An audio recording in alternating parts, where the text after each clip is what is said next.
حضرت موسیٰ علیہ السلام کا زمانہ مبارکہ ہے، ایک شخص نے اپنے کزن کو، اپنے چچا کے بیٹے کو، چچا زاد کو قتل کر دیا اور خود ہی اس کا مدعی بن کے حضرت موسیٰ کے پاس آیا کہ بتائیے جناب میرے اس بھائی کو کس نے قتل کیا ہے؟ حضرت موسیٰ نے ایک سادی سی بات کی، کیا فرمایا؟ وَإِذْ قَالَ مُوسَىٰ لِقَوْمِهِ إِنَّ اللَّهَ يَأْمُرُكُمْ أَن تَذْبَحُوا بَقَرَةً۔ حضرت موسیٰ علیہ السلام نے اپنی قوم سے کہا کہ اللہ تمہیں حکم دیتا ہے کہ ایک گائے ذبح کرو، گائے کا کچھ حصہ مقتول کو مارو، وہ خود اٹھ کے بتا دے گا مجھے کس نے قتل کیا ہے۔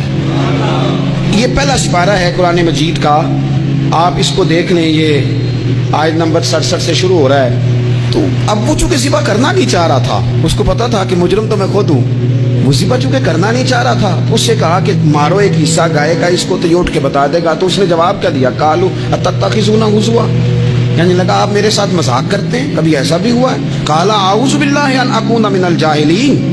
حضرت موسیٰ علیہ السلام فرمانے لگے میں اللہ کی پناہ مانگتا ہوں میں جاہلوں میں سے ہو جاؤں۔ ہر وقت مذاق کرتے رہنا یہ تو جاہلوں کا طریقہ ہے۔ کن کا ہے؟ حضرت موسیٰ نے کہا ہے، قرآن پاک ہے، ہر وقت مذاق کرتے رہنا۔ خوش طبی اور چیز ہے، مسکراتے رہنا، لیکن کسی کا مذاق ہر وقت اڑاتے رہنا کن کا طریقہ ہے؟ جاہلوں کا۔ جب کہا نہیں ذبح کرنی ہے تو اب ذرا دیکھیے کرنا نہیں نہ چاہ رہے، قالوا ادع لنا ربک یبین لنا ما ہی، کہنے لگے اے موسیٰ پھر آپ نہ رب سے دعا کریں کہ وہ ذرا کھول کے بتائے وہ گائیں کس طرح کی ہو، ارادہ نہیں نہ ذبح کر دے، آپ دعا کریں۔ قال انہ یقول انہا بقرۃ لا فارض ولا بکر، فرمایا کہ رب کہتا ہے وہ گائے نہ بوڑھی ہو نہ زیادہ بچیا ہو، عوان بین ذالک، ان کے درمیان ہو، یعنی جوان گائے ہو۔ فافعلوا ما تؤمرون، کرو جس کا تمہیں حکم دیا جا رہا ہے۔ قالوا ادع لنا ربک یبین لنا ما لونھا، لو اگلی بات سن لو، کہنے لگے آپ دعا کریں رب سے کہ وہ کھول کے بتائے اس کا رنگ کس طرح کا ہو، رنگ بتائیں کس طرح کا ہو۔ قال انہ یقول انہا بقرۃ صفراء، فرمایا رب فرماتا ہے کہ صفراء رنگ کی ہو، یعنی گہرے زرد رنگ کی ہو، کہ رب فرماتا ہے اس طرح کی گائے ذبح کرو۔ فاقع لونھا تسر الناظرین، اور جب کوئی اسے دیکھے تو اسے اچھا بھی لگے، آنکھوں کو اچھی لگے وہ گائے، اس طرح کی گائیں ذبح کرو۔ لو اتنی باتیں بتا دی۔ قالوا ادع لنا ربک یبین لنا ما ہی، کہنے لگے نہیں آپ پھر دعا کریں اللہ ذرا کھول کے بتائے گائیں کس طرح کی ہو۔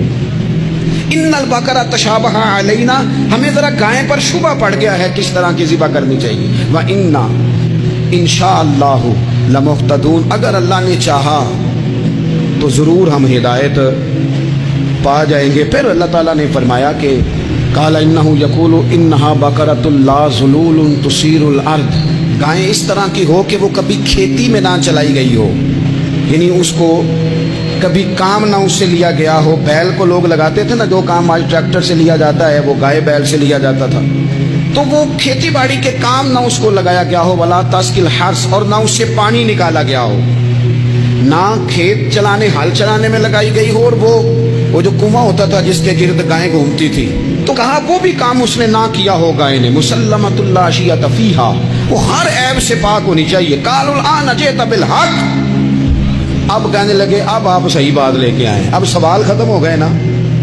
کہنے لگے اب آپ بات فذبحوہا، انہوں نے ذبح کر دی۔ وما کادوا یفعلون، پر ایسا کرتے نظر آتے، لگتا نہیں تھا کریں گے ذبح پر ذبح۔ اچھا یہ گائیں پھر ملی کیسے؟ امام خازن کہتے ہیں کہ ایک نیک آدمی تھا، تو اس کا آخری وقت آ گیا تو